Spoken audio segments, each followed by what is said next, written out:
Hello everyone. I hope you're doing well. We're going to get Ace Attorney started up real soon, but I just wanted to note that I ate a really, really good pizza today. This lad right here. It was really, really good. It was from a Little Caesars, surprisingly. Normally Little Caesars pizza is a little bit on the dry side. Excuse me. A little bit on the dry side of things.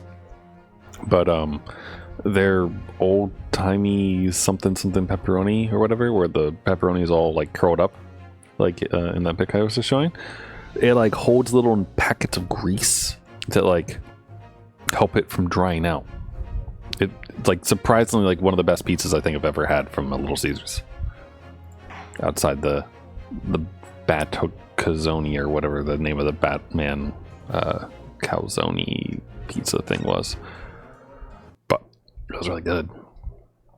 Anyway, if you all recall from last time, we got through the first half of the trial, through the morning of the trial, and we have come to the decision, or, well, basically we need another witness, right? And so I think Asogi, our good friend Cosma, has gone off to go fetch them while we hang out in the antechamber. Oh, there you are, Odo. What kept you, my dear fellow? Hello, Mr. Sholmes. Gina. You sure about what you said on there? That the boss, you know, actually died the day before? Pretty hard to swallow. Yes, I was shocked by the revelation too, Gina. As was I. Possibly more shocked than both of you. It's not a competition, Mr. Sholmes. But I was more shocked than all of you put together. This is the autopsy report in question, is it? Yes, it's strange that there's no time of death noted. I suppose there's a simple explanation, or perhaps it was a deliberate omission. Oh dear, it was deliberate. It puts me in mind of the last case we worked on, Dr. Scythe. I know. Anyway, it seems that on the day before Lord Von Zieks discovered his body, Inspector Gregson was investigating the Red-Headed League. So, perhaps something happened with them. Come to think of it. You had trouble with those Leaguemen too, didn't you, Mr. Sholmes? You were taken in by their trick. No. Naturally, I wasn't taken in, as you put it. My sleuth-hound interest was merely piqued slightly by the rare scent of a weekly £4 income. And that scent masked the underlying scent of deception, I suppose. The two criminals in question are the pair we saw being arrested yesterday, aren't they? In Mr. Sholmes' suite, I mean. That's right, Suze. And it was me what took them in. Thanks to a tip-off by a good law-abiding citizen. Indeed, yours truly. So it's going to be that pair in the witness stand next, is it? Something doesn't quite make sense to me, though. The day before Inspector Gregson was found, you hadn't had trouble with the Red-Headed League yet, had you? Why would the inspector have been investigating them? Well, the likely explanation would be that Gregson's own sleuth-hound interest was piqued by the rare scent of a weekly £4 income. Don't tar him with the same brush as you, Sholmes! Yes, well, then there's the whole issue of Inspector Gregson being investigated by Lord Von Zieks for some reason. The Reaper, the Red-Headed League, Inspector Gregson, Lord Von Zieks, and Kazuma. I feel as though he knew we'd arrive at this point somehow. Gosh, I think you're right. What's he really trying to achieve here today? All the answers will soon be revealed. Observe the time, my dear fellow. This recess will be over very shortly. Yes, you're right. Kazuma was determined that he should be the one to prosecute this trial. And he was determined that I should take the defense. Just what is it that he's hoping to make me see? I wonder. I get the feeling we're a long way from the end of this trial yet. Are you ready then, Mr. Sato? Yes.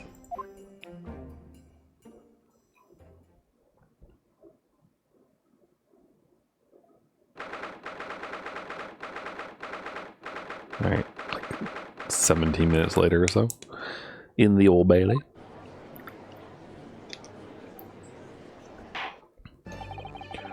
In the name of Her Majesty the Queen, I hereby declare this court to be in session again. We resume the closed court here in Berwick von Zieks, here present, who stands accused of murder. Now then, Prosecutor Osogi. My lord. Have you summoned the witnesses as requested?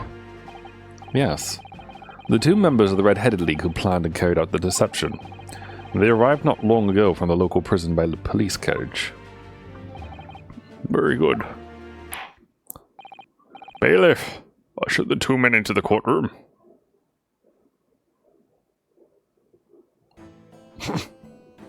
Very, very good.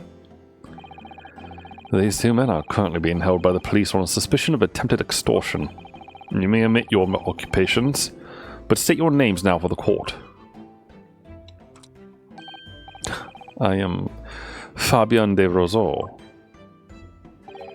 a descendant of the great de Roseau family from Nice, in France. And my name is Peppino de Rossi. I am the 3rd son of the great Familia de Rossi, the landowners from Napoli. I don't know what accents to give them, I'm sorry for anyone from these regions. The 2 men first became acquainted at a boarding school for European nobility. Those who graduate from Temsic are the future leaders of Europe. But do you have any idea how boring it is to be born with noble blood? Laws. I make it my mission to get the better of the world by employing the little grey cells of my brain. That is all I am trying to do. So, that's the only reason for this whole grand deception you've been carrying out. Oui, you could say that. Not bad, eh? He has the grand ideas with the petty plans. This strange combination is the charm of the hilarious brothers. See, couple. Listen to me, Peppino. I have 2 things to say to you. Che? Are you about to tell me what your grand anecdotes are? Firstly, I want you to stop calling me this couple. And secondly, we are not the hilarious brothers. This is serious business. Cibello, there it is, the couple's trump card, the furrowed brow. It is a deep couple, the furrow, and the meaning of your words. The court has been led to believe that under the banner of the Red-Headed League, you conspired to swindle money from unsuspecting members of the public. Is this true? Oui, c'est ça. And what exactly was the nature of this deception by which you planned to defraud? Lord, I will explain it. No, capo. Leave it to me. As you see, we both had the vivid red hair, no? At school, we were teased for this without pity. The couple here, he was many times behind the schoolhouse, crying at the Trevi fountain. Oui, those dogs, one day they will respect us redheads. Every night he would bury his head in his pillow and weep for the injustice. C'est bien, Pippo. Enough. What did I just say? C'est bien, Peppino. Enough. I'll explain the rest. The first step was a newspaper advertisement. About 1 week before the plan was put into operation, we listed the same notice in every paper in London. Yes, we saw that notice. It was this one, I believe, entitled To the Red-Headed League. Oui, c'est ça. I'm honored that you have seen it. It states that the only condition for joining the league is having flame-colored hair, and that if you satisfy the interview panel and are admitted into the league, you could receive a weekly income of £4. On the date specified, red-headed hopefuls gathered in droves at a park specified in the advertisement, and from each person present, this pair took an application fee of 5 shillings. And with the money to France. His plan was elegant, no? No, it was most dishonourable. But to be frank, I'm stunned anybody was foolish enough to be taken in by such an obvious trick. The park was described by one witness as choked with red-headed folk, like a coaster's orange barrow. And the day on which all these men gathered to apply was the day before the victim was discovered. Critically, these two men spoke face to face with every single person present that day. Hui, I have seen more red-headed people in one day than I will ever see in the rest of my life. See, in an hour, every time I see the couple's hair, I feel sick to my stomach. Anyway, why have we been summoned here today? Sorry? The date for our trial was not until tomorrow, I was told. Naturally, neither of these men have been told any details about this trial. They've only been shown this photograph. Very good. So, Mr. De Rosa and Mr. De Rossi, you will now give your formal testimony for the court on the subject of the gentleman pictured in this photograph. Of course. We are always ready to help with the law.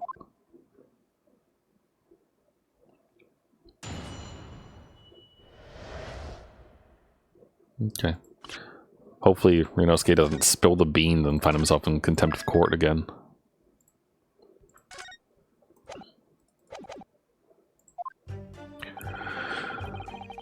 Excuse me.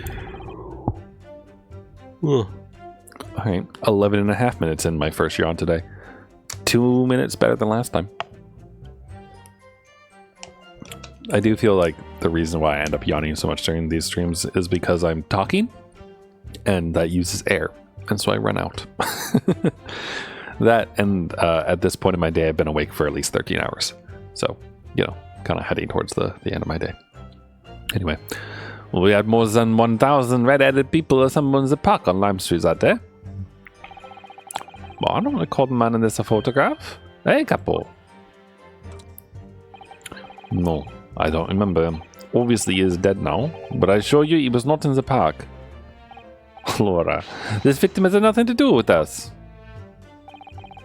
You have a lot to answer for, Peppino. It is your fault that we got caught in the first place. Oh, how did they get caught? You've given sworn testimony that this man in the photograph was not present. Can you be certain? Wait, I'm quite certain. We did not interview this man. Nobody looking like this came to the park. This I can promise. It must be noted that you've been arrested for a grand deception, however. According to this, the court has little confidence in your assurances. Oof. With this attitude, we get to nowhere, eh? He's really a sulkin now. This confidential document was obtained directly from Scotland Yard. It records an entry from the inspector's private diary dated the date before the incident. It reads, Lime Street, Red-Headed League, undercover. Oh, I have the answer. Maybe there was another similar event in the park on the day in question, eh? That is ridiculous. There's no question that Inspector Gregson was investigating the Red-Headed League, which means it's quite possible that that's when he was killed. Very well. The defense may proceed with the cross-examination now. Yes, my lord.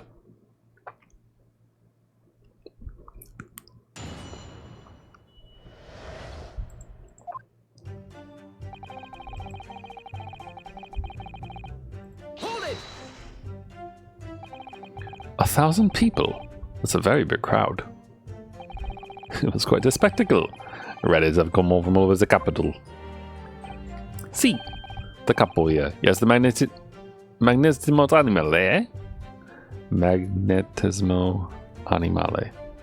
Magnetismo Animale, eh? Nobody else could attract so many people. If I could be born again, I would be the capo. All those people wanted was the money, Papino. The £4 per week. Are you suggesting that you spoke personally with all 1,000 applicants? We is what we did. Because every one of them paid us 5 shillings. We take their names, and we take the money, and we take their addresses as well. Then I told them we take some days to let them know by a post. Finito. Maybe 2 minutes a person? We start early in the morning, we stop late in the night. So, you earned 5,000 shillings in one day. It's a small fortune. Who'd have thought there were 1,000 such gullible redheads in London to start with? one of whom was a great detective with chemically altered hair. But I don't recall the man in this photograph, eh, couple? They said they took down the names, though. Couldn't we reference their list? He doesn't look at all familiar. No, I don't think so. And this is a wig, eh? He was trying to trick us. I do not like the people who are trying to trick the other people. Says the con artist.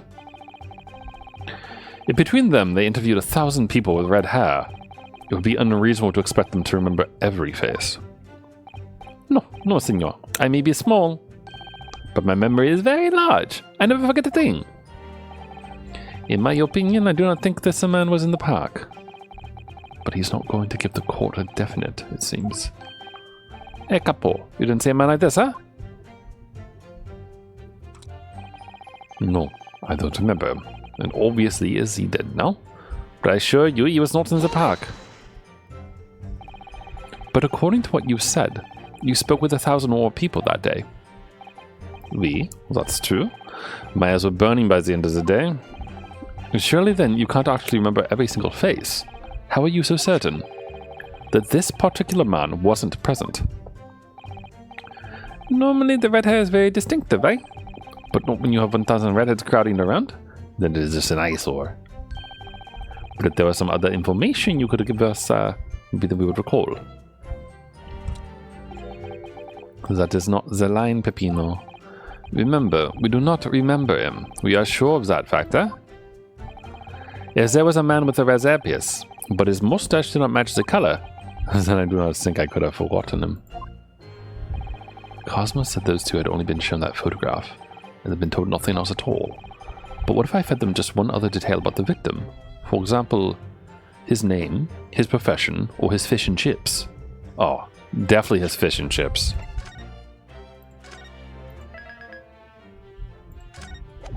He wouldn't be anywhere without him. I can certainly appreciate that just knowing the man had red hair wouldn't help you remember in this situation. But what if I told you that this man was always munching on a packet of fish and chips? Do you remember a man who was eating incessantly? Not really. I was looking at the ads of the applicants. You want to talk about a man eating incessantly? I wouldn't have noticed the fish and chips anymore than the caviar and smoked salmon. Or a spaghetti. Me, I love a spaghetti. Really? I had no idea. Tell them again what you said before, Peppino. Si, capo, si. I said it again and again.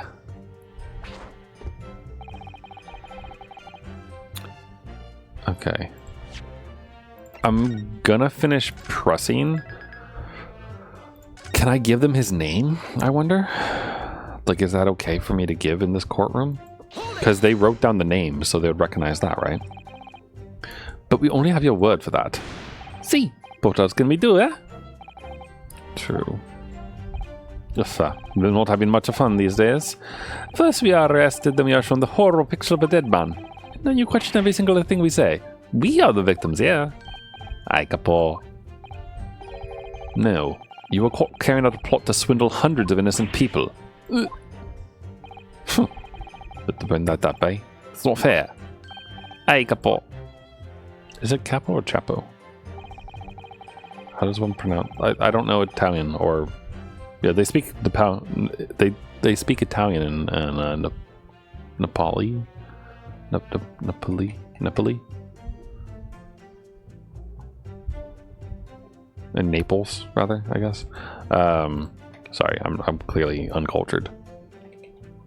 Capo pronunciation. Is it actually capo? Capo or capo. Okay, that's not helping. Whoops, whoa. Shit. They haven't told us much we didn't already know. What do you think, Mr. Naruto? Well, if it was in the inspector's diary, it seems likely they must have gone to Lime Street that day. And yet these two both claim they didn't see him. I have to say, they don't appear to be telling lies. Well, they are experts in deception, don't forget. Sounding plausible is their specialty. They may be lying simply to avoid being implicated in this case as well. Surely if they were truly experts in deception, they wouldn't have been caught. Well, Yes, you do have a point there. It seems to me like we need more information. Definitely. Alright, hold on.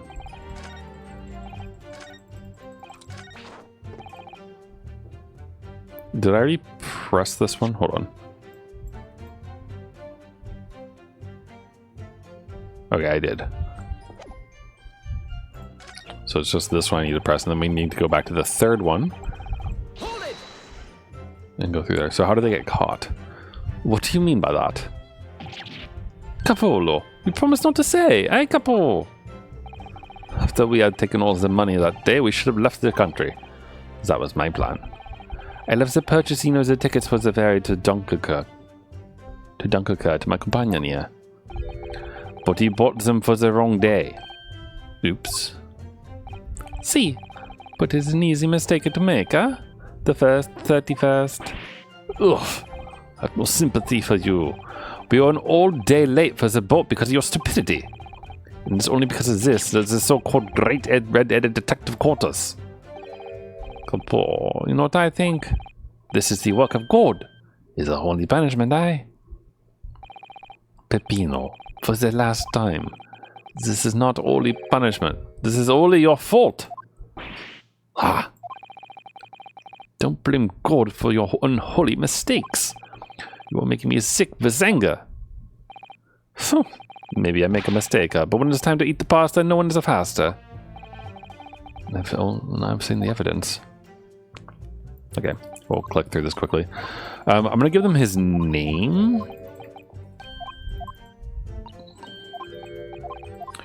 Because they said they wrote everything down.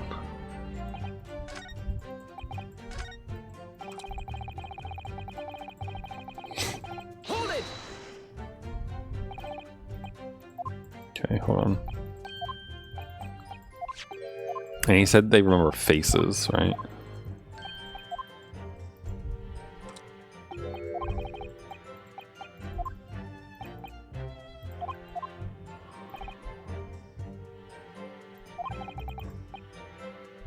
Okay,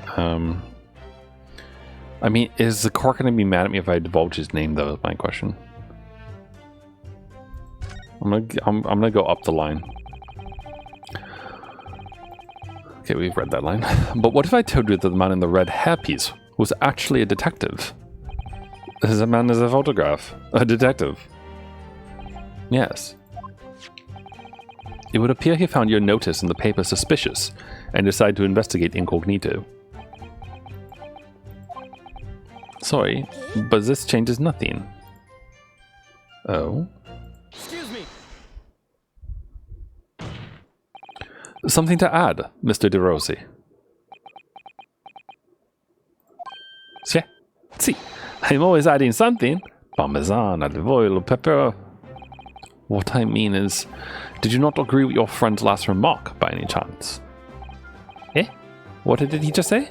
About the detective? Yes, that. Keep your mouth shut, Peppino. You have said enough already. But why, Capo? What is the problem? There was a man who said, I'm an inspector for Scotland Yard. What? Good Lord. Order. Order! Explain this volte-face in your testimony, witness. It's simple. A man who was at the park said to us that he was inspector. There was no such man. Mata, what are you saying, Capo? Have you forgotten, I have forgotten nothing. Nobody like this came to the park. Basta, Capo, basta. You beat me at many things, but not two. The memory and the meals. Like I said, when it's time to eat the pasta, no one is faster. But you are inferior to me in every other way, so shut up. Objection.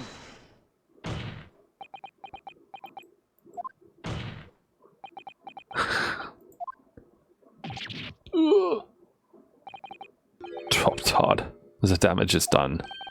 Indeed it is, sir. There was a man who came to the park and he said he was an inspector from Scotland Yard. Oh, but he looked nothing like the man of the photograph. He was someone else.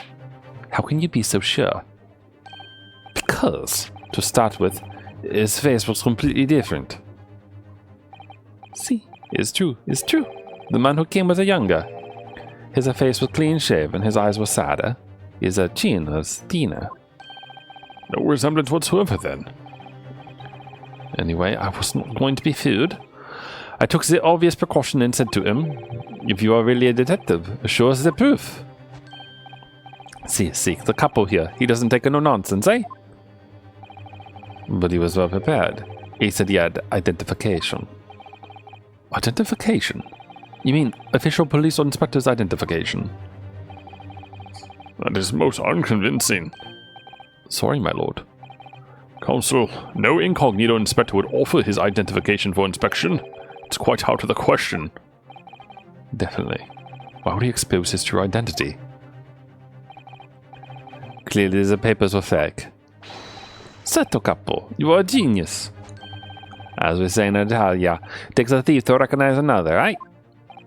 And what happened after he announced that he was a detective? It became very annoying. He said, you are under investigation. So I took his papers from him and chased him out of the park. It was fantastico. And look, here's the identification. So you stole it from the man? He had it to come in. He made us very scared. But he was not who he said he was. Indeed. The person described did not appear to have behaved as a true inspector would. However, I believe it would be prudent for these identification papers to be entered into evidence. But I like him. Now, let's return to the witness's testimony. I know. Give me a hot second here.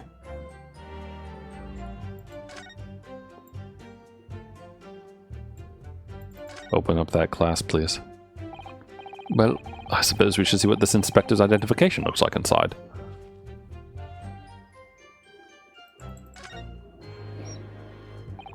Yes, it definitely looks fake, doesn't it? Out of interest, what name is given? Probably just something plucked out of the air. It's Tobias Gregson. Wait, what?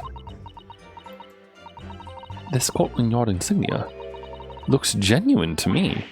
But how? And the department and identification number details are all correct as well. Since when have you known those? Do you mean to say? I know it seems incredible, but yes. I think this is a genuine identification book issued by the Scotland Yard. But that's unbelievable. This is the real thing after all.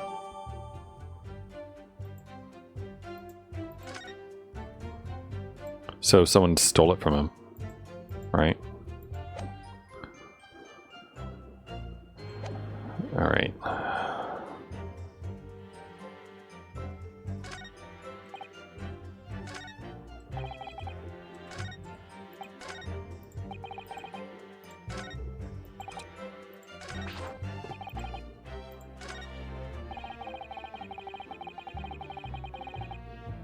Okay, the only thing is I don't know where to present this. Maybe on this one? Because it does link the two cases together. Whoops, I pressed the wrong button. I'm gonna try it on this one. Objection.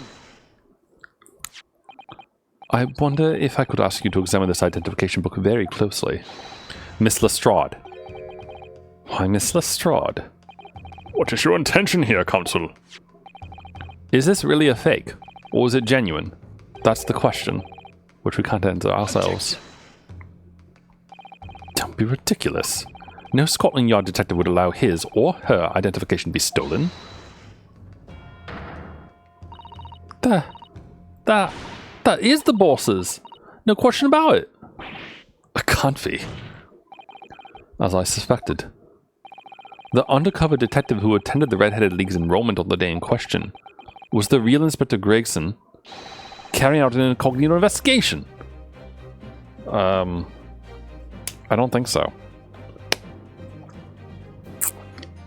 I think his killer did it. Perhaps. The laws!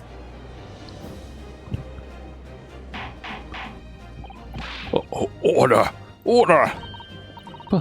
But with the boss had his identification stolen, he would have reported it straight away. I mean, it was always on me about it. If you lose something, report it once, he said. Could it be then that the inspector was physically unable to report it? Physically? What are you saying?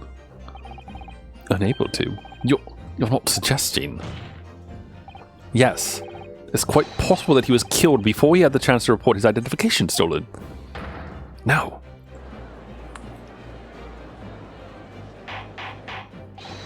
Order! Order! The defense posits that the victim was killed the day before his body was discovered, at a different location. Do you two have anything to say about that?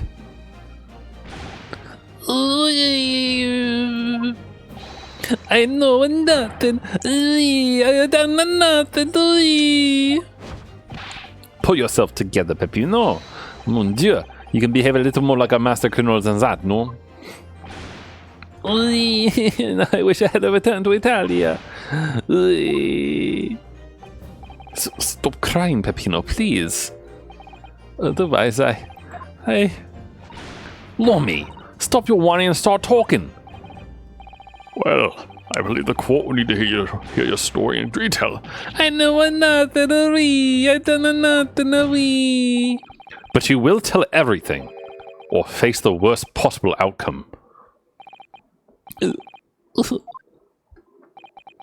will dry your eyes and testify again about these identification papers and the precise circumstances under which you came by them. For crying out loud.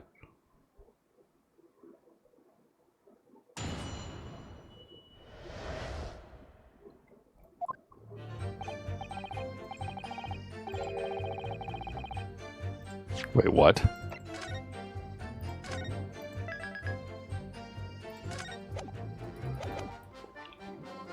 The truth is, we took him prisoner and kept him for the night at a hideout. Even though I didn't think he was a real detective, I was too scared to let him go that day, just in case. We took the man's identification from him, shut him up in the room next to ours. There might have been a little tussle, but we didn't know harm. And the next morning we let him go. He spent the night in a nice room. It was nothing like prison, really.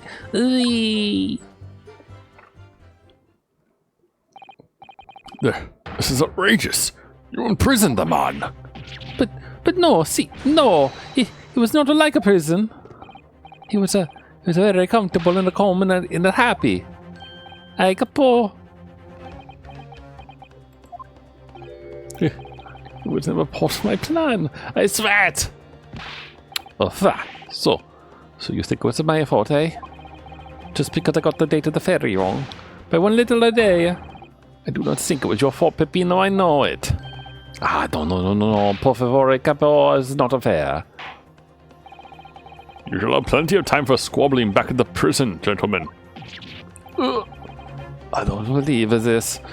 How could you have been a real detective? Counsel for the defense, proceed with your cross-examination. So, on the day before the incident, Gregson spent the night confined to this pair's hideout. Oh, where's your hideout? That's the first obvious question.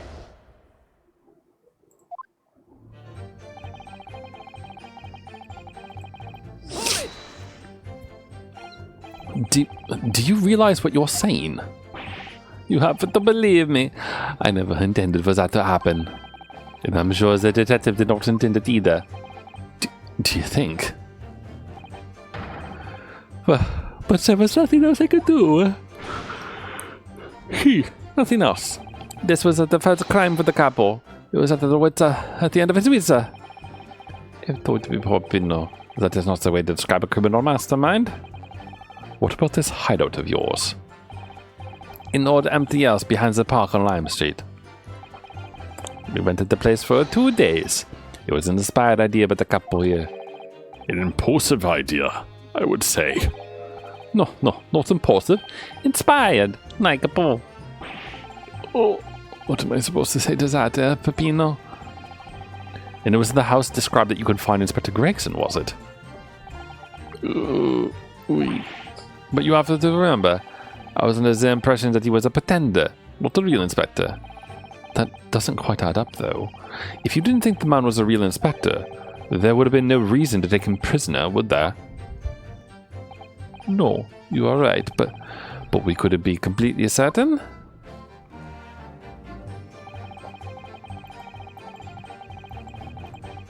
Hold it! Too scared. Why?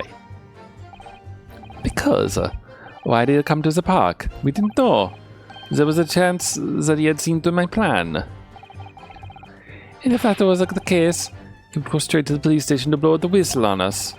Even if he was just feigning to be an inspector, he was up to no good, eh? Without a doubt. I think most people would agree that it's you two who are up to no good. Well, see, you may be right. I capo. The point is, we were not able to escape from England immediately, as that is why we had no choice but to take the man prisoner. What I don't understand is why the inspector felt the need to show you his identification in the first place. See, I asked myself the same question. We were writing down the names and addresses of all the people who we took 5 shillings from that day. I have forgotten what name you said, but the address, it startled me. See, address, Scotland Yard Homicide Division, he said. What? It probably didn't like your face, Peppino. Anyway, I was not rude, I just politely asked him why he had said it. And that's when he started to say he was an inspector. Not long afterwards, he took out his identification. What was Inspector Gregson playing at? Tell the court what happened next. You took him back from your hideout, you say? See, we did. Hold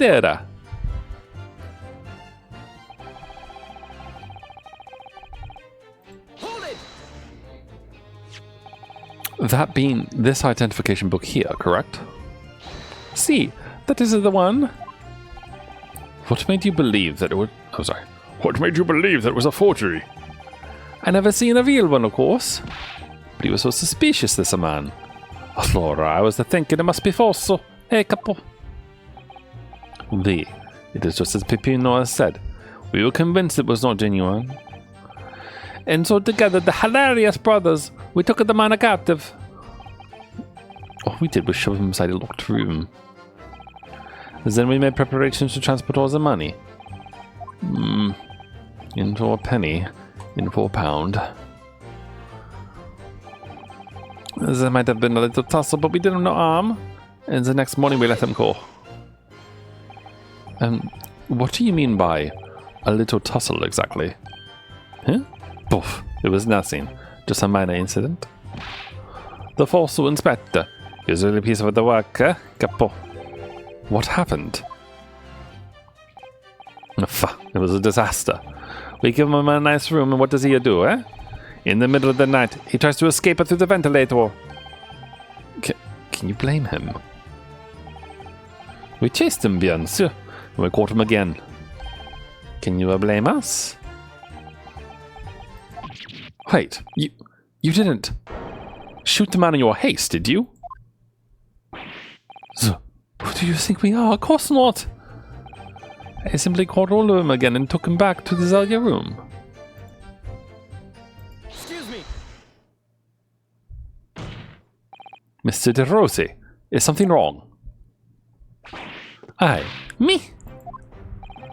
Something Mr. De Rossi just said seemed to make you, well, it seemed to make you act even more strangely than usual. What was that all about? Cavolo, at times like this you don't want to have the capo after you, believe me. And I speak of from personal experience, sir. Personal experience? Well, that is enough, Peppino. There's no need to say more. The truth is, the night before we put the red-headed league plan into action, I was scared. It was not fair to the capo, but I tried to run away. It's a shame you didn't make it. Manager, sorry. But the capo here, he came after me like the turbine, eh?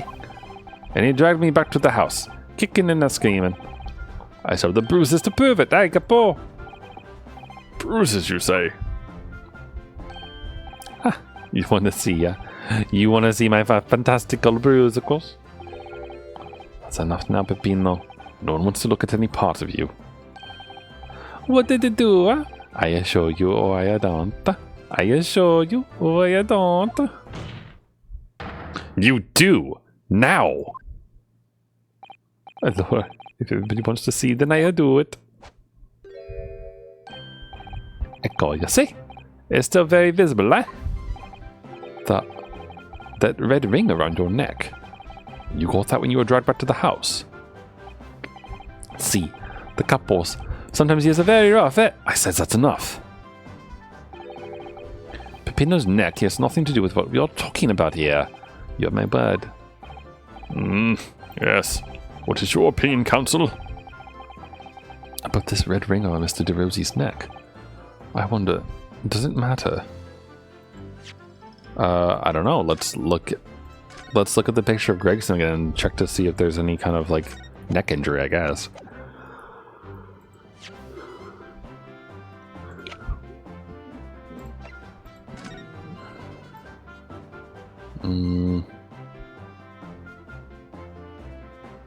I mean, I honestly can't see it. Like, there's nothing there. So it doesn't really feel relevant.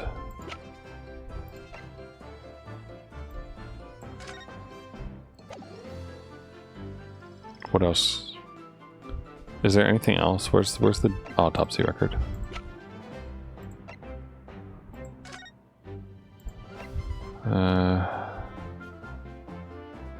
Scorch marks? No. I mean, none of this actually seems like it matters.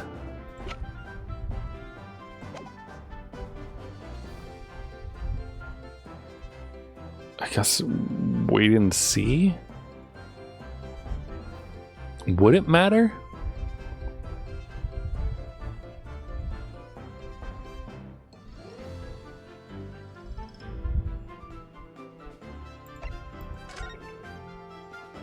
I don't think so.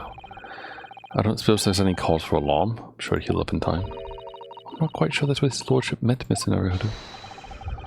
So, if you've ever seen enough, then we go back to what I was saying before. Okay, well, okay. Clearly, Susato's note there, right? It means that I needed to actually say yes, it was important.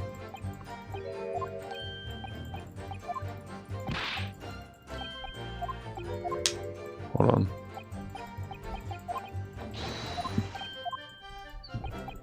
We'll get there. Don't worry.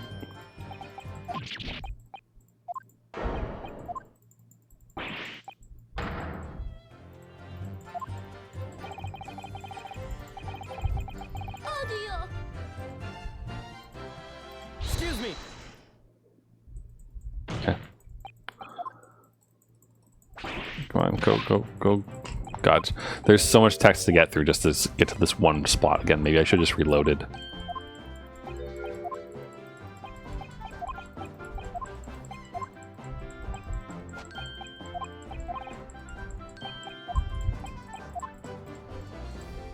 God, his cheeks are so jiggly.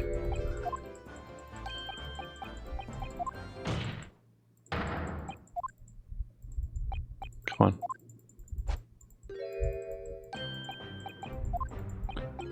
Would this be important though? Like that's the thing, is like I don't really know how this would be important because like he wasn't strangled, he was shot. And there's no notes about it.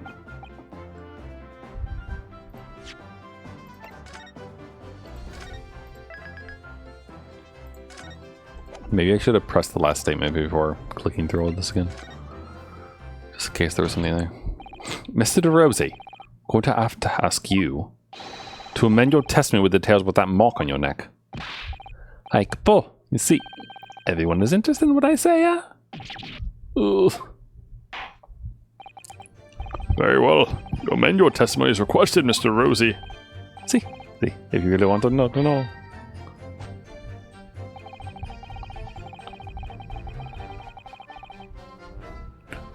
He tried to escape, but the couple put the collar on him and dragged him back like what he did to me, you see?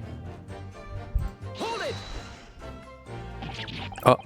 Are you saying that red mark was caused by... See, a big collar made from the leather. Another caller. Is this true, Mr. DeRosa? Huh. We had a Saint Bernard at home when I was younger.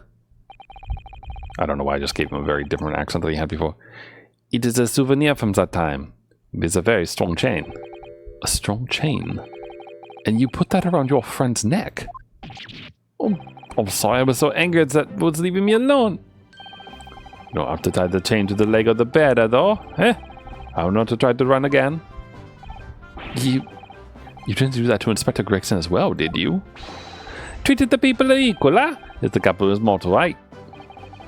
It's starting to sound a lot more like a prison all of a sudden. The couple was a tough, but the couple was a rough. They shouldn't have done it. So, the following morning, when you released the inspector, he had the red ring around his neck, just like me.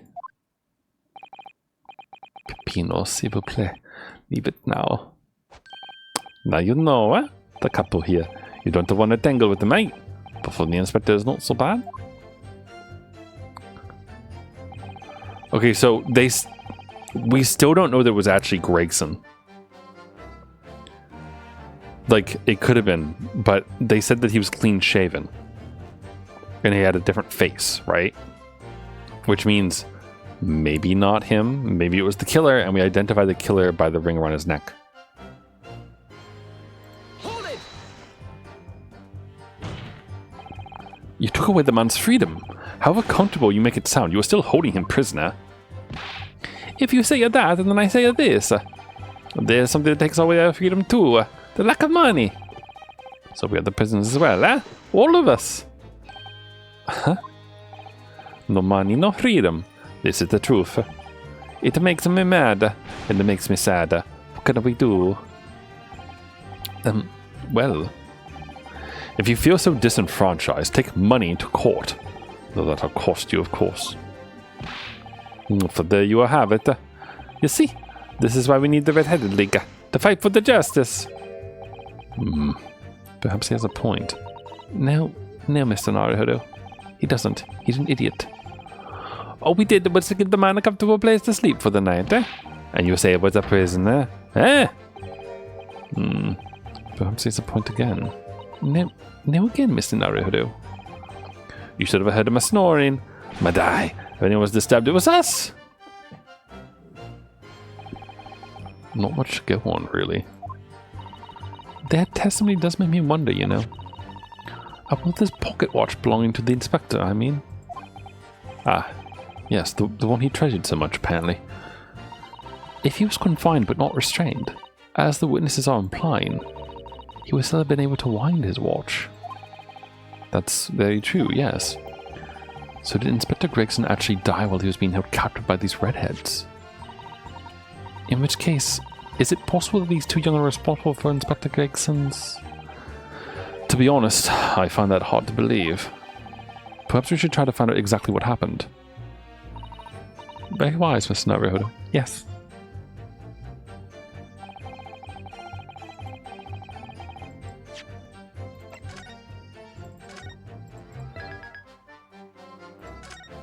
I mean, we could find out... Maybe we could find out if they busted up that watch.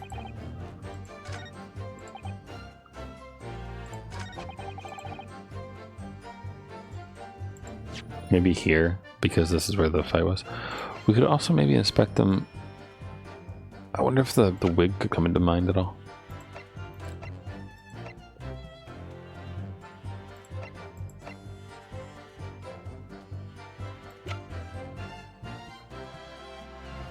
Objection! Nope, it's not that. Alright, stop.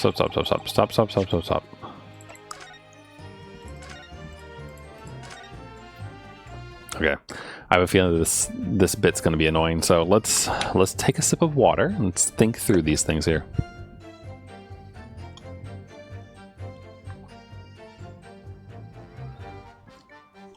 So they definitely kept him in. They kept him for the night, right? Even though I don't think he was a real detective.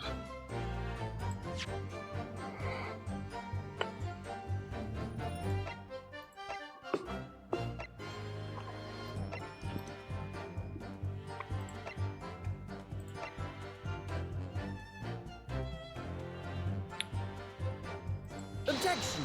Nope. Okay. I was thinking maybe we could ask them. Could ask them about that.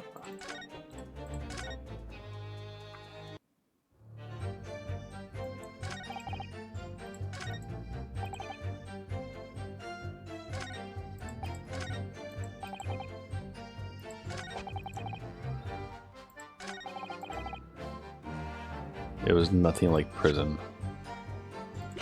Is this where we... Objection! No.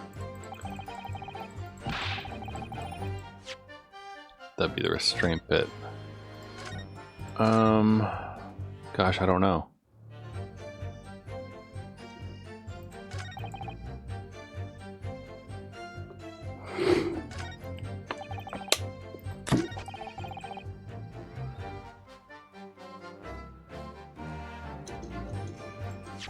Like, that seems like it's important.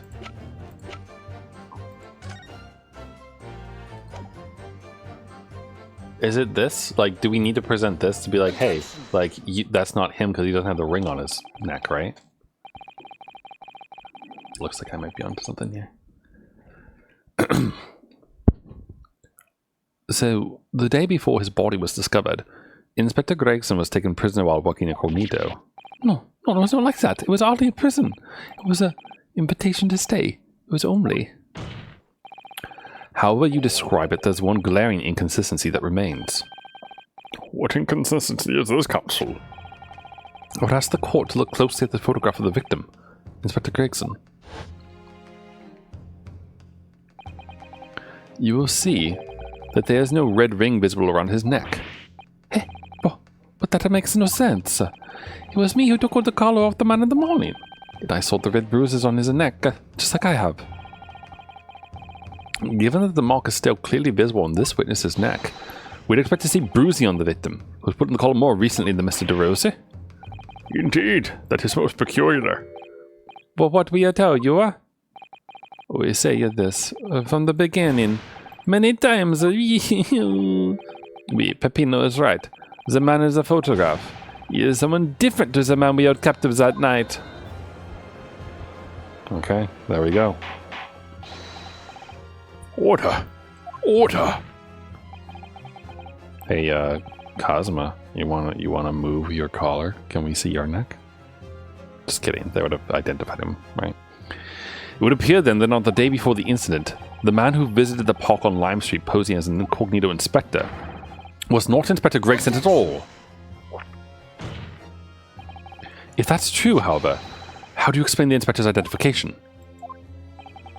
This is a genuine identification book, issued by Scotland Yard. It's inconceivable that someone could have stolen such an important item from the inspector. The prosecution made that assertion itself. And we also know that the inspector had made a note about the Red-Headed Ligon's diary for that day, which surely means we can't divorce the two events completely.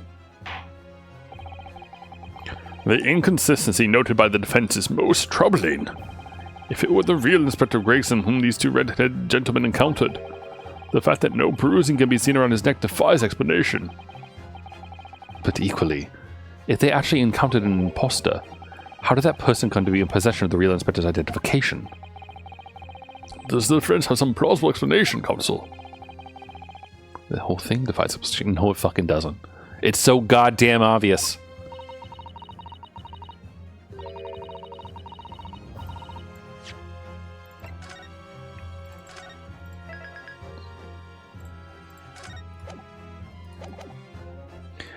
It is for precisely these occasions that we keep meticulous notes in the court record, Mr. Naruhodo, because those are the facts, and the facts cannot lie.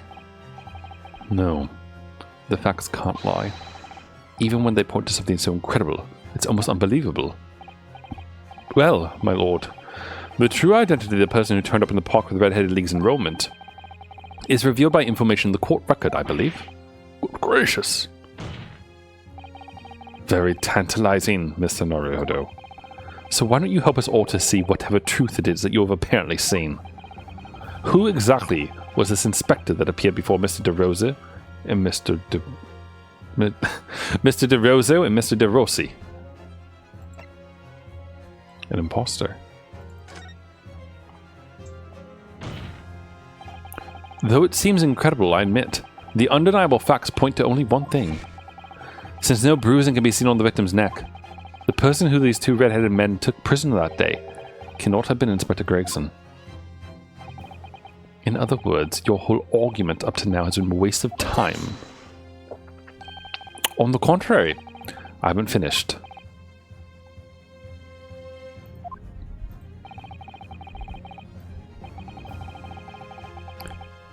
There's no bruising on the victim's neck, so the question immediately posed next is, who exactly was this man in the park on Lime Street found to be carrying Inspector Gregson's identification? This... okay, the Edgeworth works really well here with this line for some reason. See, that's alright. We tell the same story every time. Who this man was, the couple dragged him from a pillar to a post, the dog collar. Oh, do Peppino. I was not so harsh as you say, huh? So who was that false inspector? Who was he? Clearly, the defense has an idea about that. About the true identity of the man these two imprisoned that night. I must ask the counsel for the defense to elaborate post-haste. Who did the witnesses encounter in the park posing as Inspector Gregson?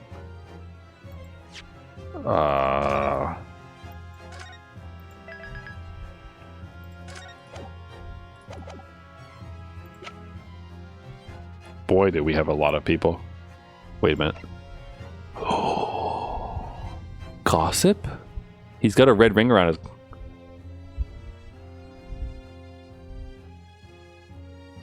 Is it Gossip? See, I was originally thinking it must be Vigil somehow. Yeah, no, it matches. It matches. Take that! Goodness me! Isn't that? One of the witnesses who was in the stand in this very courtroom earlier today. A nameless man whose only occupation appears to be peddling hearsay to passerbys. What on earth would a street seller be doing with the police inspector's identification papers? Witnesses! Is this the man or not? What has happened to his lip? Ah. See, this man is not from the Red-Headed League, eh? He's looking for the Twisted Leap League, no? Perhaps rather than making such a rash claim next time, you should bite your lip instead. It seems improbable, yes, but one undeniable fact remains. During his testimony earlier, I noted something around the man's neck. A red ring of bruising.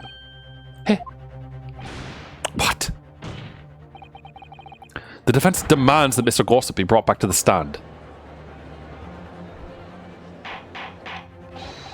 Order! Order, bailiff! Bring the aforementioned witness back into the courtroom, immediately!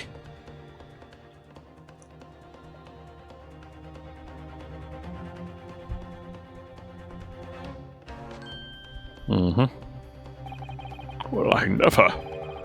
An undeniable ring of bruising indeed. And identical to that of the witness beside him. Now what's going on here, eh? What was that, this me? The birthmark, isn't it? A birthmark, you say? I assume the reason you've been recalled to the stand has been explained to you. Some about an inspector again. But I'm telling you, you've got it all wrong as usual. You're denying it. You're denying all knowledge of it. Well, of course I am. Are you trying to kill me with all this nonsense, eh? Well, at least you'll have more stories to peddle back on Fresno Street, won't you? Now, we're going to need you to testify again. And you, Mr. DeRosa, and Mr. DeRossi. I'm sure you'll cooperate, won't you? Do we have any choice? We are in a big trouble, like Paul. That's quite enough dilatory chatter. Proceed with the testimony. Dilatory chatter. Dilatory.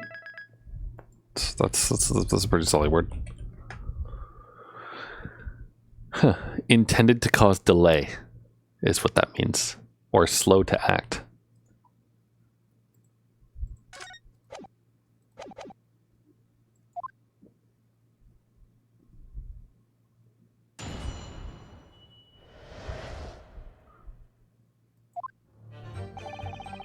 The man who claimed to be an inspector that day was definitely not this man. It's right, see? You think we would have forget those kind lips, huh? Wanna believe Fresno Street, alright? No interest in any redheaded league? I'm all alone in the world, me. No kinfolk or nothing. Why would I be involved in something like that? Just look at me, eh? Does it look like I carry off a disguise with a face like this?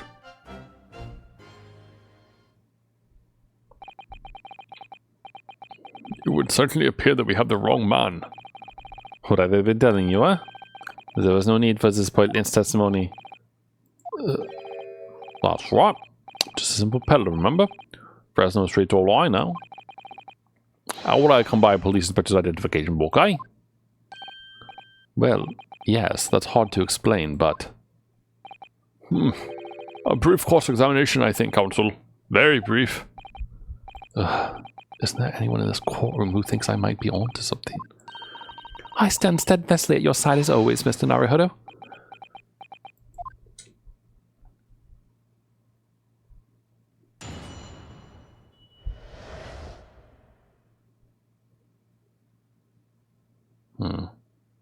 He is clean shaven. Hold it! So you say, but how can you be quite so certain? There's no need to hurt your hands on the desk, monsieur. Surely the reason is obvious, none? Because I have never before seen lips like this. Nevertheless, there's a clear red marker on Mr. Gorsup's neck. And it looks very much like that left behind on the neck of your colleague by your prized collar. With your words, it is like you are trying to wring my neck. It does look very much like my neck, though, eh?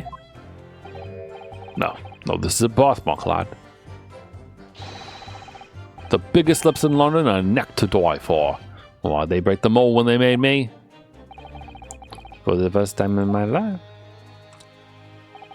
I feel lucky to have been born with red hair. I thought being Japanese made you stand out in London. So you maintain that you've never seen this man before? Oui, c'est ça.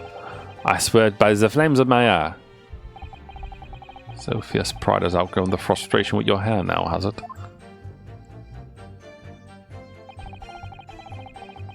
Hold it! Well, yes, I don't imagine I'll forget those lips in a hurry either. That is what I am saying. For some reason, it makes me want to eat, how did Fabian call it, an eclair. You know, I've never seen the hair as black as yours before either. Likewise, I've never seen red hair like yours until I came to Britain. See, maybe it's a national trait, eh? Maybe all the people from this end of the country have the kind lips. No, lad, I was born right here on Fresno Street and I've never left. That is the problem, see? So you definitely didn't go to the park on Lime Street that day, Mr. Gorsup. Now, how many times do you want me to say it, eh?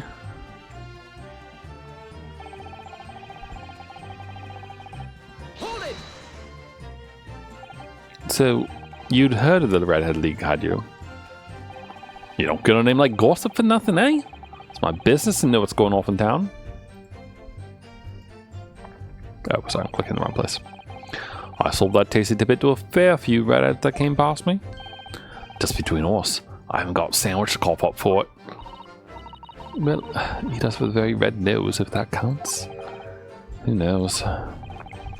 But as you can see, my own hair's not got a hint of red in it. In any case, Fresno Street's my patch. Don't catch me sliding off to some other part of town. Is that so? No, sir, not likely. Excuse me! Mr. DeRosa. Oui, can I help you? Did Mr. Gorsup's word just now lead you to remember something relevant, perhaps? It was the other day, when I was looking for a place near the park, a small house or something. To be the headquarters of your Red-Headed League, yes. I visited an housing agent on Lime Street, and there I saw him. This man was paying money to the agent. Ha! Mr. Gorsup was a housing agent. Me. He had some kind of contract in his hand, and they were clearly discussing terms. But no, you're mistaken, chum. I never left Fresno Street, me. Like I said before. You're mistaking me for someone else. Someone with the same face. No, the couple were right. I remember the two. He was paying the man with the banknotes. With notes? Like I said, that wasn't me. I was curious why the man with the dirty clothes had so much money. So I looked at the name on the papers. And what name was written? Mr. Gossip. No, this man, he lies. He tells you that he has no name. But is the fact his name is Hugh Bone, eh? It's better than Mr. Gossip, I think, see? No! I'm a peddler of tidbits of information, like I said, on Fresno Street, and that's that. Oh, I don't much like folk talking about my personal life.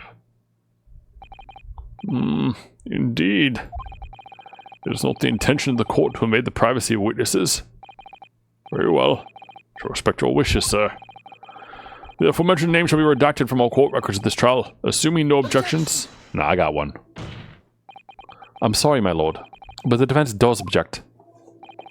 Because the name just mentioned has a very deep significance to this case. Good gracious. Do you similarly object, Prosecutor Asogi? As it happens, my lord, that particular name has already been mentioned during today's proceedings. Well, I never. In what capacity? Hugh Bone. The name of the leaseholder of the room. Let me put this very simply. The victim's body was discovered in your rented room. I suggest, sir, that you start talking. Well, alright. Suppose that might be the case.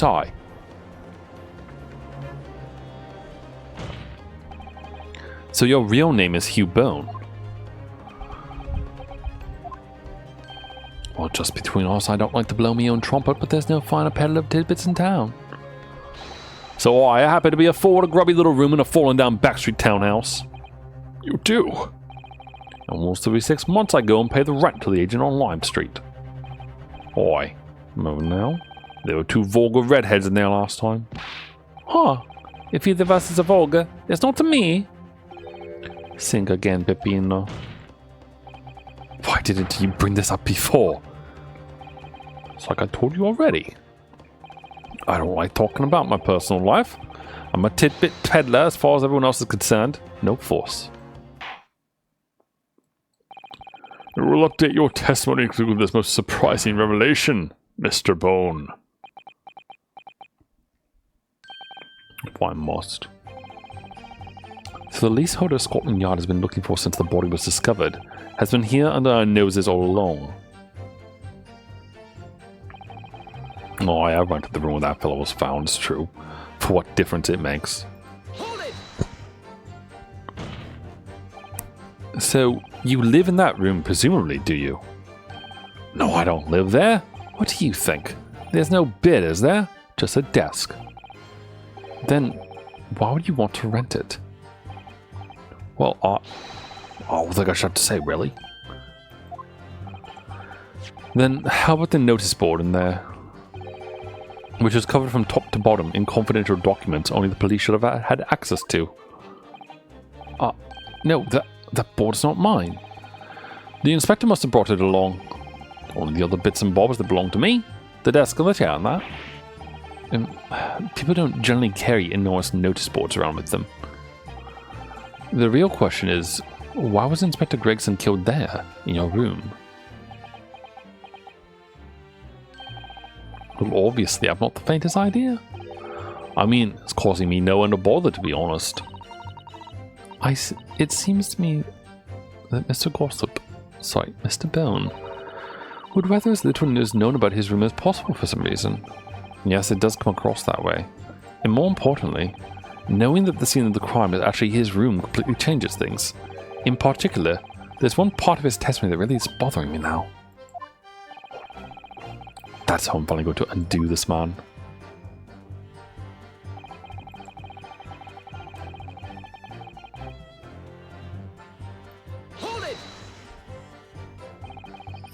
You mean you have no family? No, not at all. So I spend my day on Fresno Street peddling tidbits to passerbys. Hoping, just between us this is, that eventually someone else with lips like mine will come along. I don't think so. You may be right. Anyway, that mark on your neck is just too much of a coincidence for us to ignore. Well, what's a fella to do then, eh? If you don't believe me, we're at an impasse. And there's nothing I can do but flick my lip. It looks like I'm not going to get anywhere here unless I can produce some proof. You're basically saying I got dressed up and posed as some fancy inspector, aren't you? Well, beyond me how you think I would do that. Just look at me, eh? Does it look like I carry off a disguise with a face like this? Hold it! Maybe you could, say, with a mustache or a beard to cover up that lip. Or perhaps. But I was going to stick some fake facial on to cover up this fine specimen. I'd end up looking like his lordship over there, wouldn't I? Pardon? I assure you my lips are entirely unremarkable. I ask you not to cast its scrutinizing looks in my direction, Consul. Sorry, my lord. My imagination got the better of me there. Well, Inspector Gregson did wear a mustache, of course. You're right, he did. So perhaps he was hiding something himself. He could barely have hidden a crumb in a mustache of that size. And anyways, the detective we spoke with had no picture at all. See, the couple was right. He was a clean shaven. It certainly seems beyond the realm of possibility that this witness could disguise himself as a victim. It does and it is. That's the extent of their testimony, is it? What's your feeling, Mr. Narioto? Well, what Mr. Bone says is undeniable.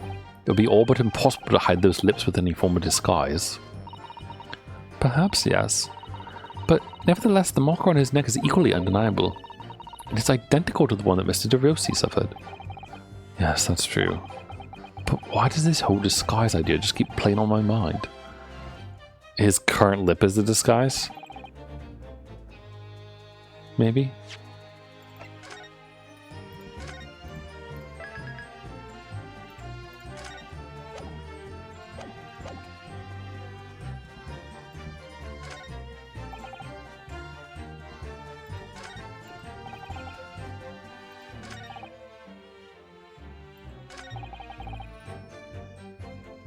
Okay, do I have anything that could prove him wrong? Not really, right? Objection! What? Oh, fuck. No, that's not what I meant to do. Sorry. Oh, God. When did I last load? 44. Oh, no, that was a minute ago. That's fine. Okay. Sorry, I was thinking I wanted people, but that's not an option here.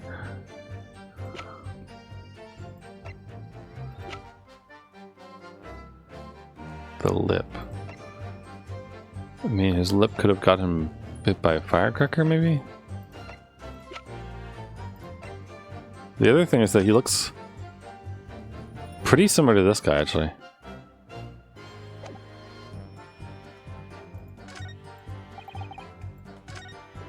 Wait a minute, it's his room, he's renting it.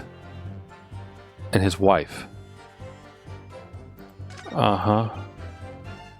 This. This. Objection!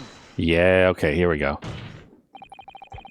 If you have no kinfolk, as you put it, then explain why it is that among the sparse furnishings, we found this photograph in the room. Oh. I presume, as you've been renting the room, that this photograph belongs to you, does it not? Ugh. Well. Mr. Bone, drop the pretense and tell the court exactly who you really are. I don't know what you mean. I'm a peddler. I keep telling you so. You really don't need to bother with me. Please, just leave it alone. As the man says, leave it alone. Whatever the truth is about this man's life, it has no bearing on this case. Because it's simply not possible that he impersonated Inspector Gregson. How can you be so sure? Just look at the man. No amount of disguise could ever hide such unmissable features. Objection! But what if we were to look at this the other way around? What do you mean? Yes, Counsel, what do you mean? Well, there's no denying that Mr. Bones' lip is very prominent indeed. But consider the possibility that his prominent lip is itself part of an elaborate disguise. Then hiding that prominent feature, in other words, revealing his true face, would make an utterly impenetrable disguise. Wouldn't you agree, Mr. Hugh Bone? Ooh! We found Sherlock's mare. Witness, are you still hiding the truth from this court? That's a disguise, then. Underneath it, his true identity must be... Yes, that's right. There's really only one person he really could be. My lord, the defense believes it can reveal Mr. Bones' true identity to the court. No. Please, no. Very well then, Counsel. What is the true identity of this peddler who goes simply by the name of Gossip on the street? Take that! Your real name is actually Mr. Vigil, isn't it? Mr. Darley Vigil. I don't recall that name, Counsel. Who is this Mr. Vigil? It's a name I encountered yesterday, my lord. It has to do with a certain client of Mr. Herlock Sholmes. A young gentlewoman came to the detective asking him to locate her missing husband. The woman in this photograph is, in fact, this is Mrs. Vigil. What? For what I understand, you haven't returned home since the night before the inspector was found dead. But of course, on that night, you were being held captive by the two Red-Headed League men. And last night, you were put up by the prosecution service in preparation for testifying in this trial, because we've been led to believe that you, Miss Venus, and Mr. Sandwich were all homeless. Being important witnesses in this case, we need to know where we could find you, of course. And that explains why you've not been... and that explains why you've not only been unable to return home, but also unable to contact your wife, who's been beside herself with worry, waiting for you at the Vigil residence. No, just you hold on a minute. I don't have the first idea what I'm talking about. Really. It's a simple enough matter to confirm my suspicions. All we have to do is pull off that disguise. No, but please. Bailiff, bring soap, a sponge, and a washbowl at once. Mr. DeRosa and Mr. DeRosie, you will restrain the witness. Oh, oui, my lord. Si, my lord. Oh, are they getting time off their sentence for this? No, stop, get off, please. Don't. Come on, it's a closed courtroom, you'll be fine.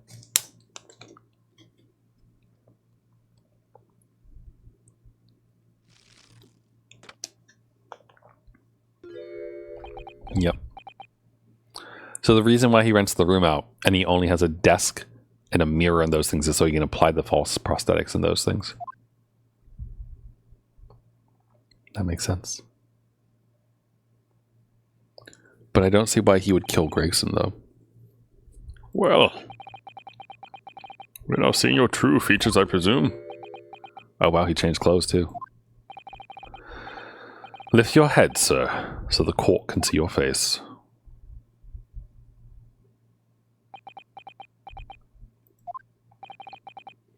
It would appear that the defense counsel's assertion was entirely correct. This has all been a very elaborate deception. So, witness, to the court. Have you seen this man before? I don't believe it, but... See, there's no question. This is the inspector we saw in the park. Extraordinary.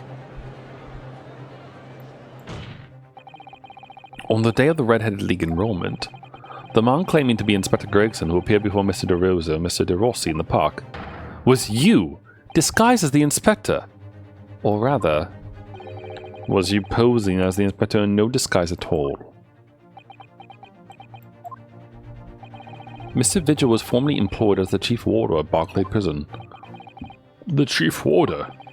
Then your career had promise. Why, You'll quite possibly become the future governor of the prison.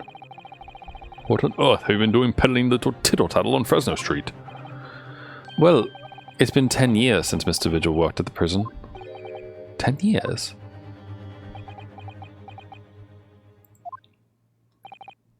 I'm really dreadfully sorry about all of this. Yes, it's true. I am Dolly Vigil. And you were the chief warder at Barclay Prison 10 years ago. So where did Mr. Hugh Bone come from? Bone is the other me. It's a name I invented. Well, evidently there's a great deal under the surface here. I'll explain everything. I'll tell you just how wretched my life has become.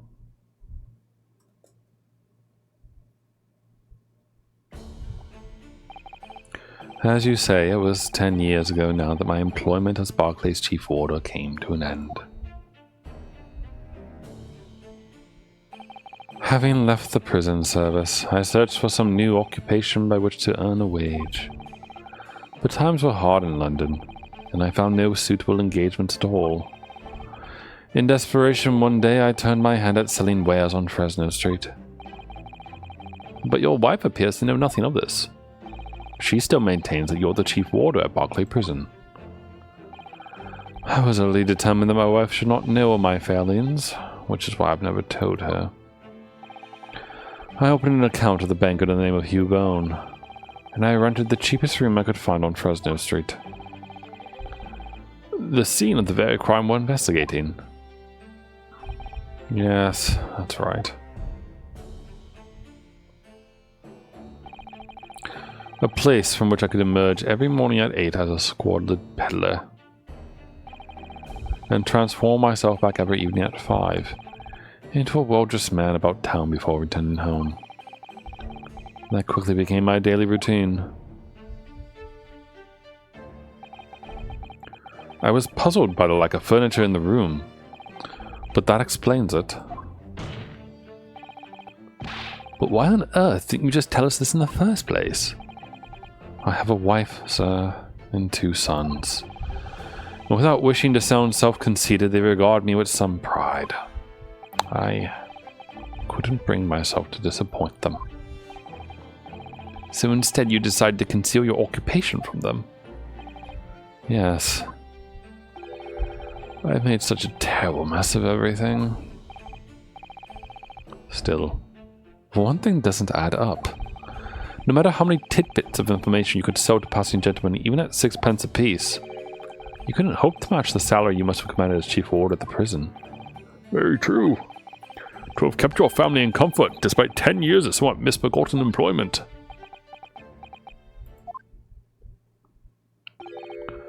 That was all thanks to Inspector Gregson.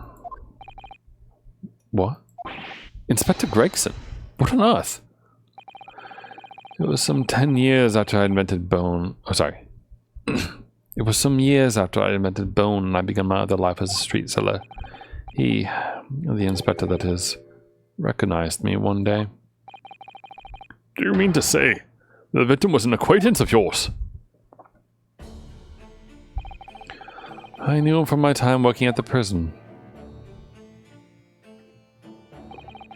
When he saw what I'd become, he was deeply troubled for me and my family. And from that day forward, he visited me on Fresno Street with increasing regularity. Then one day, he asked me if I would carry out a secret assignment for him. A secret? What was it? I was to impersonate the inspector. What? Impersonate him?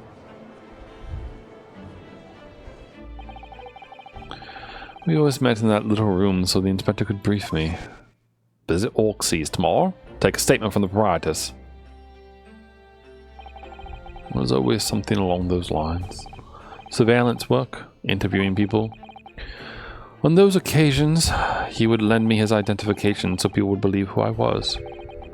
My instructions were to make an impression, to let people know that Inspector Gregson had been at work.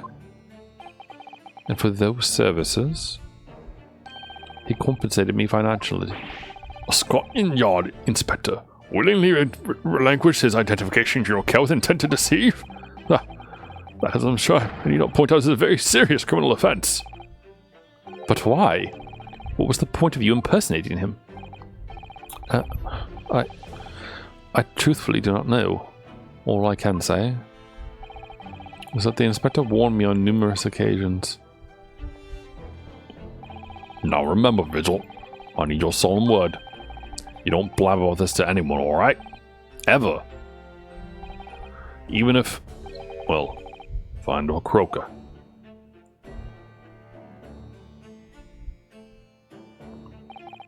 In time, he started to bring papers with him to the room as well. It became something of a second office for him. So, in fact, the person who declared himself to be Inspector Gregson at the park on Lime Street was really... Yes, it was me, acting on the inspector's orders. As usual, I removed my bone disguise and then went as instructed to the park, armed with the inspector's identification book. It never occurred to me that the bruise on my neck might give me away. What are you doing with your hands?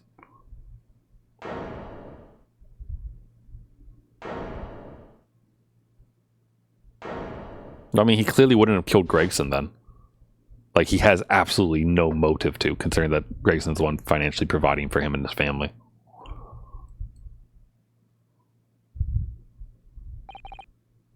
Well, it would seem this confession completely destroys the defense's case. Explain yourself, Prosecutor Asugi. My learned friend's assertion was as follows. The victim was killed at another location on the day before his corpse was discovered, at the hands of these two red-headed league men when they imprisoned the inspector. But no, that can't be. After all, it wasn't the inspector who went to the park that day, it was me. Oh goodness. Finally, we have clarity. We had nothing to do with the murder of the inspector. And merci, Monsieur de la France, for proving it. Wow. Ow! Well, you're welcome. Order. Order. Order! Indeed, it would appear that we have reached a de facto conclusion of sorts. These witnesses had no involvement in the murder of the victim, as proven somewhat ironically by the defense. I hereby call an end to the cross-examination. Hold it!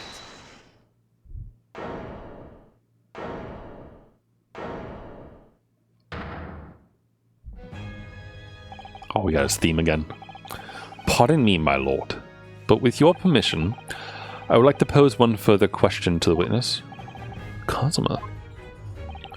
What question, counsel? It concerns the events of 10 years ago. I believe you have been present at a very significant execution that was carried out at the time. 10 years ago? The execution of the professor, Genshin Asogi. I want to know exactly what your involvement was. Answer me, man. I feel like the judge is gonna, yeah. One moment, counsel. Is this related to the current case? Naturally. It is the prosecution's belief that this case and the events of 10 years ago are inextricably linked. Does the defense concur, counsel? Cosima, you're not yourself. You're not as calm and collected as usual.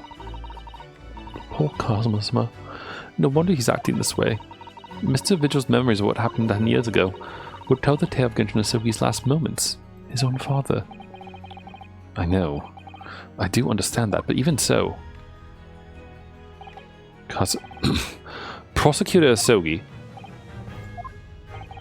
do you genuinely believe that this question requires an answer in order to learn the truth behind Inspector Gregson's death? I need you to trust me, please. Very well. Then the defense has no objection. I see. In that case, you will answer the question, witness. The truth is, I remember very little of that time. You're forgotten. I'm sorry to say, yes. As I said, I resigned from my role at the prison 10 years ago. But for some peculiar reason, my memory of the events leading up to that moment is extremely hazy. Does that not strike you as strange, Mr. Naruto? Sorry? Well, 10 years is a long time. But I've forgotten the reason why he left such an important job. Well, he didn't resign, did he? The harsh reprimand. Yes, you're right. And not only that, Mr. Vigil's claim contradicts what we already know. The human spirit is a fragile thing. It's broken all too easily, which is why we have a tendency to wrap it up for protection. Sorry? The human spirit? I'm afraid I don't understand what you mean. When we experience pain and suffering that we feel unable to bear, we block it out, obliterate it from our memories, seal it away. But it never truly leaves us. If the seal is broken, the memories resurface. And when they do, that fragile spirit may finally be crushed. But I really don't. Cosmo-sama. But if it must be crushed, then so be it. Because the truth will not stay buried. It's coming out, one way or another. Right. Now I understand. It's clear what his intentions are. He means to expose the truth at any cost. Perhaps if I pointed out the contradiction in what Mr. Vigil claimed earlier, it might cause some crucial memories to return to him. But should I? Should I present the evidence or not? I have no idea how this is going to go, but this is a court of law and I have a duty to pursue the truth. Mr. Vigil, I'd like you to look at this. Evidence that clearly contradicts your versions of events. Take that! Just a few moments ago, you made the following statement. I resigned from my role at the prison 10 years ago. Well, yes. In other words, you claim to have left the post of chief warder of your own volition. Well, yes, of course. Why? Tell me, do you remember seeing this document before? No, I don't. This is a dismissal notice ordering the immediate termination of a prison staff member's employment. A dismissal notice? And the name on the notice is yours, Mr. Vigil. What? What? It's mine? So you didn't resign from the prison service at all? For some reason, you were dismissed as chief warder from Barclay. No, there's been some mistake. I'm sure I tendered my resignation. This dismissal notice is nonsense. Oh, isn't it? If you were forcefully dismissed, there must have been good reason. Clearly, you did something.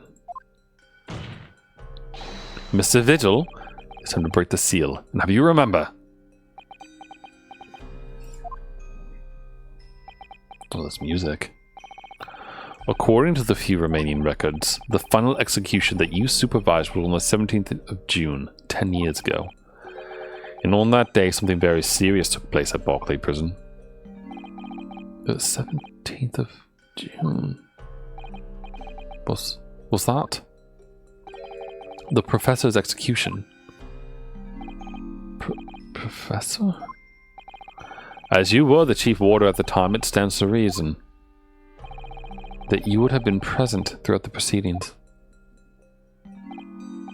It does sound familiar. And yet, that execution never took place. The convict ostensibly executed earlier that day, later re-emerged from his grave.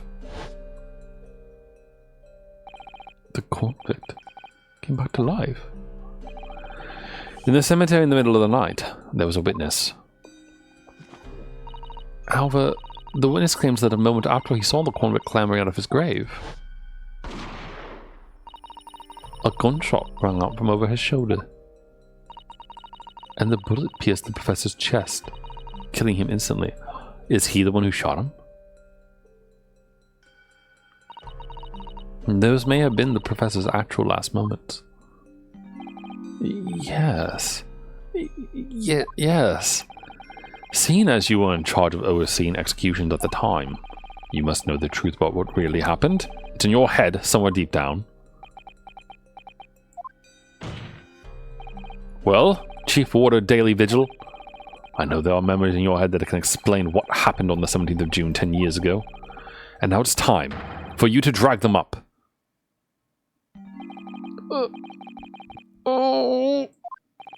Mr. Vigil.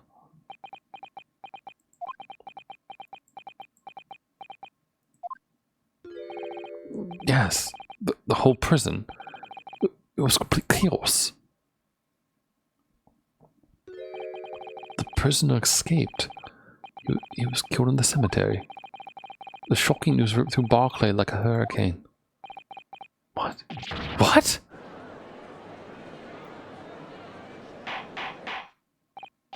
Order! Order! Do you mean to say, Mr. Vigil, that your memories of the time have returned? My head, it's like some floodgates have been opened. The images, the screams. Oh my goodness. The papers. There were reports, articles about a man who'd seen a ghost. Yes, Enoch Drebber. Well, but surely those reports were exaggerated. There were traces at the scene. Traces of what? In Newgate Cemetery, at plot number 39. Blood. Lots of blood. That's where the man was buried, of course. Obviously, something terrible had happened there. The depths of conspiracy and depravity from which this tale is emerging are quite staggering. I've reviewed the police records from that time extensively. A thorough investigation was conducted by Scotland Yard to ascertain how the convict managed to escape in the first place. And the conclusion reached by the investigating team was that a member of the prison staff must have been involved. Are you suggesting that a prison warder abetted the man's bid for freedom? Yes, and I was suspected of doing it. Of using that mass murderer's execution as a way to help him escape. You did what? I remember now. The horror of it all is coming back to me. One evening, a few days after the execution, some detectives came to the prison. I was called to the governor's office at the top of the watchtower.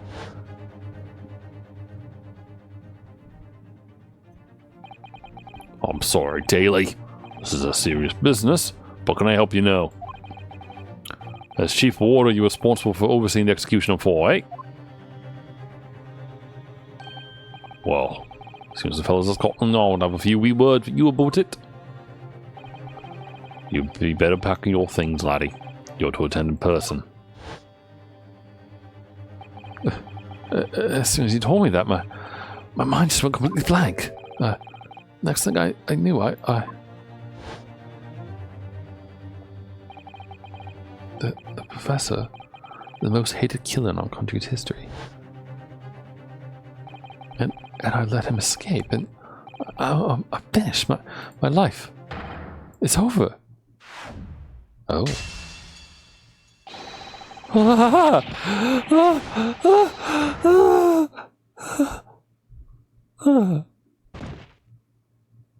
Thunk. Oh, order! Bailiff, fetch a doctor at once! court is adjourned for today with immediate effect. Yeah, and how was this related to Gregson's case? So, with Mr. Vigil's collapse, proceedings came to an abrupt end for the day. Once again overshadowed by the legacy of that notorious killer, appearing like a cursed ghost ship on a foggy ocean. Lord Van Zieks, Mr. Vigil, Kazuma, and Gregson. All of them bound by invisible chains anchored to the same wreckage in the murky depths of the past. But the miraculous light that had been trying to cut through the gloom and shine on those tragic events was playing on the edges of the truth at last.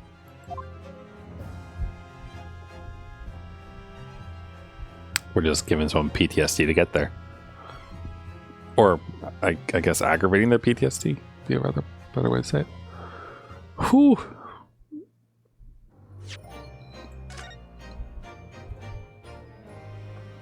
I don't know if I like the happy, like, the jingle. Oh shit, that didn't save. Hold on. We're saving and stopping for the day. We're not quite at 2 hours, but I do not have it in me to, like, you know, go through another segment of this tonight. But that's pretty good. Good. Oops. I mean, I guess that's fine. That was good. So, man, where is this going to go is my question. Like, so I mean, like, it is semi-linked, right? Because Gregson has his, like, little workshop of, like, what happened 10 years ago, like crazy person, pins and ropes and all that stuff, a notice board, at Hugh Bones' rented apartment, which is Vigil's. And Vigil knows things. I wonder if, well, I mean, Gregson, of course, would know that he was the chief warder at the time for those things. I wonder if he was trying to jog his memory with the stuff around the professor's everything. Or maybe not. I mean, also, like, the question of, like, was Gregson just being cautious about going and investigating things? Like, sending someone to impersonate him? Or were there, like, specific reasons for why he was doing it? Like, was he sending Vigil to investigate, like, the cases that might be linked to the professor? Or what? And also, could, like, Sholmes be working with him, I wonder?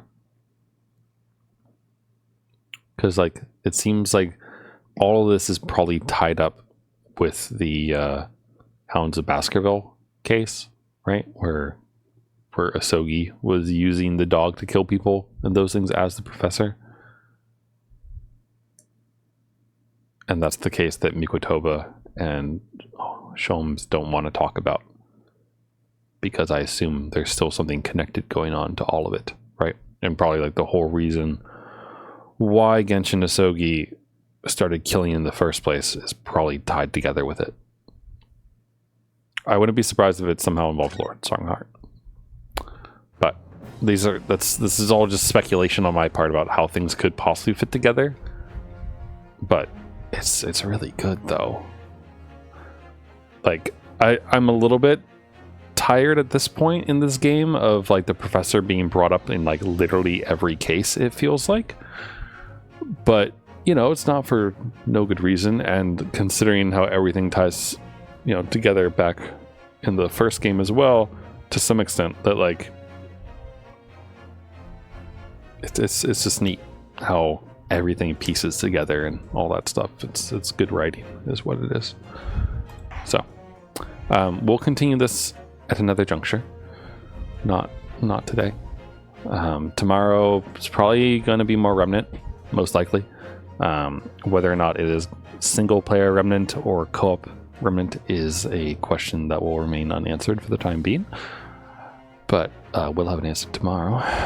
Or at least, actually, hold on 1 second, please.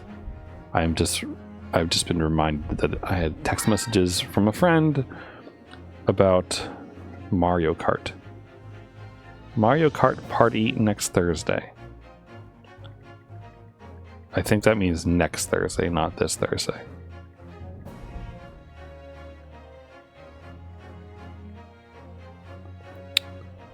I just want to make sure that's true. So, just to make sure that I'm not being occupied by friends tomorrow.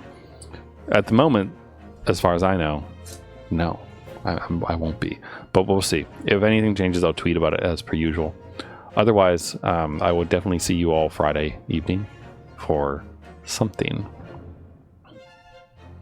I don't know what yet, but something. I did spot a game that I had considered possibly looking into.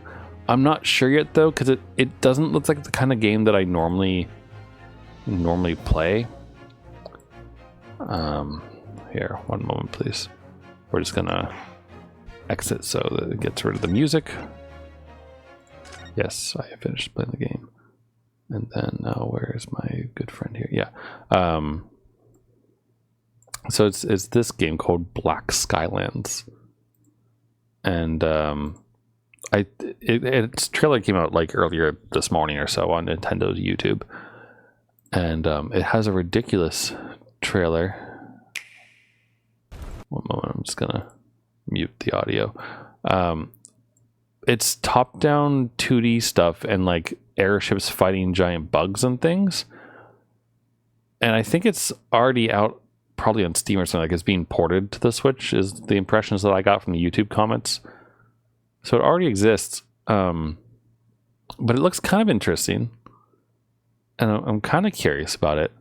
Because it's got like that HD pixel kind of feel for it, kind of like Octopath and some of the other games. But I don't know, like it's kind of intriguing looking, and it feels like it might be interesting to check out. So I'm not sure I'm not sure though. So we'll see. I am also trying to maybe organize like a Mario Kart night or something with some other streamers, possibly some other friends of mine. There was some interest, but no one's like committed at all yet, and it's difficult to get people to do things together. So anyway, especially when you're a nobody with. So anyway, have a good rest of your night, everyone. Rest of your day, whatever time it is, wherever you are, and I will catch you all tomorrow, possibly, probably. In the meanwhile, here's a cute GIF I made of Alice from the book Jen, from the Duke of Death. Thought it was pretty cute. Anyway, see you all later. Bye.